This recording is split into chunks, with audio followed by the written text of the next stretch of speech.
My name is Matt Teske, and I'm the founder and CEO of Chargeway. Growing up in Southern California in the 90s, everybody had Hondas and Acuras and Nissans and everything else, and I thought, well, the first car I fell in love with was not a Honda or an Acura. I love Chevys, and I wanted to be different. I didn't want to be the same thing. And so I bought a Chevy Cavalier, which all my buddies thought was crazy. But then we started going to events in Southern California, and I started meeting people from the automotive aftermarket, and they would say, well, we've built parts for Hondas, but we don't build parts for Cavaliers yet. We'll sponsor you an air intake. But it turned into meeting a bunch of people in the automotive world with OEMs, and I was able to transition that from effectively a hobby into a career. My wife and I, we've had electric cars for almost 10 years now. And the first one that we bought was a Chevrolet Volt. Again, I was a Chevy guy growing up. And I convinced her, hey, this is gonna be great. And then we took our first road trip. Now, I thought I knew everything. I called in advance to the place we were going, said, do you have charging stations? They said yes. And then we pull in, and the person behind the counter said, oh yeah, let me get the maintenance guy. He'll show you where you can charge your car. And he walks us out past the parking lot to a wooden shed and flips open a little outlet and says, there you go. And I stood there embarrassed. And later that night, my wife jokingly asked me at dinner, she said, you're a car guy, right? And I had to very sheepishly say, I thought I used to be. But what I realized in that moment was, it's not just about the car. And as much as I might know about auto, I had to really understand that other hurdle, because the next words out of my wife's mouth were, if you couldn't figure this out, how will anyone else do this? And I thought, that's a really great question. But it always stuck in my mind of like, is it that bad? It can't be that bad.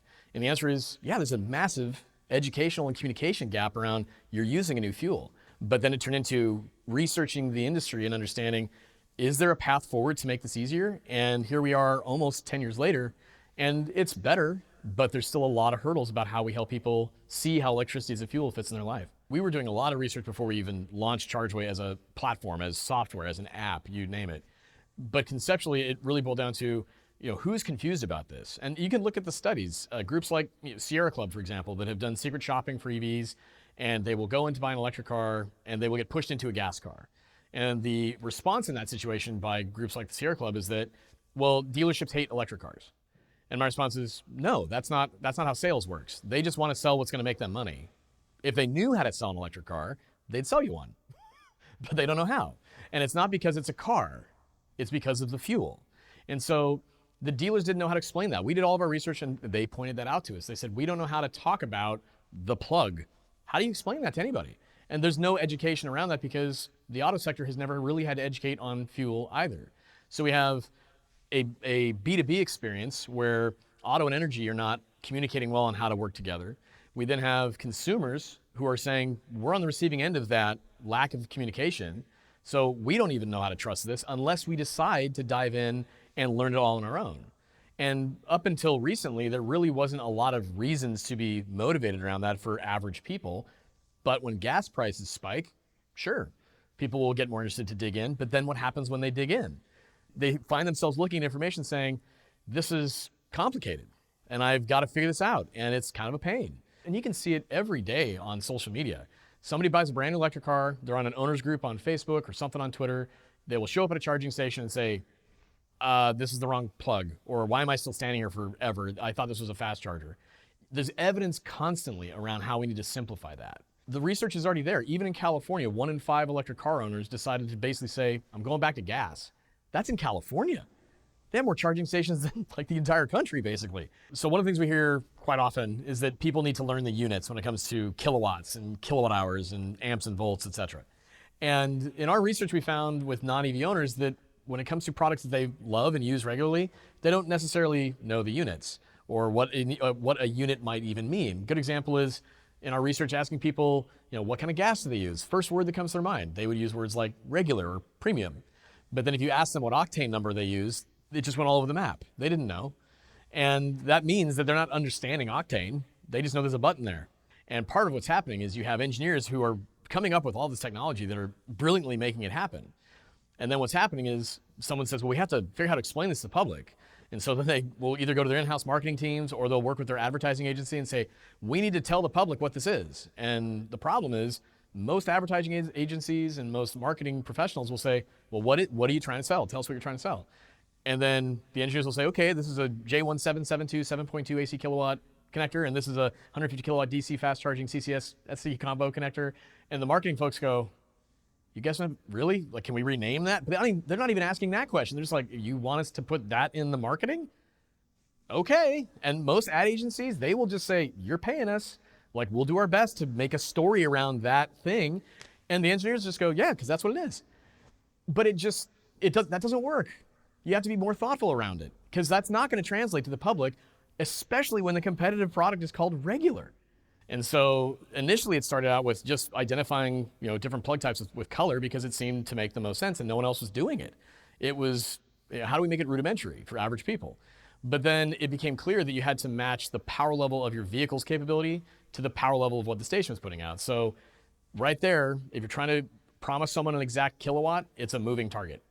And so instead of always trying to promise a kilowatt, in my background in advertising, marketing, communications strategy, what ends up happening is if you promise somebody something and you don't give it to them, they immediately think you lied. So why set yourself up for that problem? Is give them something that gives them a broad understanding of what they can anticipate, and within that you can have those details. That's really the premise behind this. It's a lot of consumer psychology. If someone goes and gets regular, they get regular. If they hit the 87 button, they get 87. But if you advertise an exact kilowatt and they don't get it, they might immediately think something's wrong with the charger, something's wrong with my car. Whereas if you tell them this is a level 7 or a level 6 charger, they know that they're going to have an experience, but you're not promising something that they're going to inevitably say to you, you didn't give me that. The numbers are designed to kind of give people categories of understanding. That's a jumping off point everybody can understand. And frankly, it translates into every language. You're not trying to train people about engineering and kilowatts and kilowatt hours. You're trying to train people on, that this level gives you this type of an experience. When we asked people if they had a cell phone, everybody said yes. But then if we asked them, what's more important to you? How long it takes to charge up your phone, or how many kilowatt hours you used when you charged it? No one cared about the latter. They just wanted their phone charged. And so that's really what we're focusing on, is translating the engineering of it into something that they can appreciate and understand based on the differences they'll encounter. And everything Chargeway is based on the units. All the units are there in the background. If you want it, it's there. But it's a way to start a conversation that is easier for everybody. The response to Chargeway from the day we first introduced it was very positive, especially from the industry. Every stakeholder we talked to, whether it was a utility, a network, an automaker, advocacy group, they all said the same thing, which was, oh, this is so much better. Because it's hard to explain charging. It's interesting how for the last years as we've been working, we've been getting more and more data and progress with both new owners and with different groups that are saying we can leverage this and do a better job of communicating what we're getting people to do. But at the same time, we still have an uphill battle quite often internally in the industry with people that perceive what we're doing as somehow being blasphemous or something. And that's not the point.